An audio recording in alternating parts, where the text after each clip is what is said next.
Hi friends, இட்லிக்கு உளுத்தம்பருப்பு சட்னி தான் அரைக்க போகிறோம். எப்படி அரைக்கிறதுன்னு வாங்க பார்க்கலாம். ஃபஸ்ட்டு உளுத்தம்பருப்பு, கருவேப்பிலை, காஞ்ச மிளகா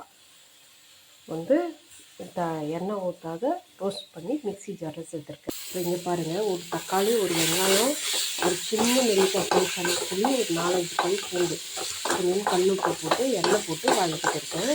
அவ்வளோதான், இது வதங்கிடுச்சு. நம்ம மிக்ஸி ஜாரில் ஆறுனது மிக்ஸி ஜாரில் போட்டு நல்லா பேஸ்ட்டாக அரைச்சின்னு வந்துடலாம். இங்கே பாருங்கள், நல்லா அரைச்சின்னு வந்துட்டேன். இப்போ தாளித்து விட்டுடலாம். நம்ம வறுத்தோம் இல்லையா, அதே கடாய் அடுப்பு மேலே வச்சுட்டு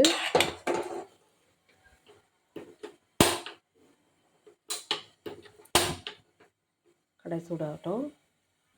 இங்கே பாருங்கள், எண்ணெய் சூடாகிடுச்சு. கடுகு உளுந்து சேர்த்துட்டேன். கொஞ்சம் பெருங்காயம் சேர்த்துக்கலாம்.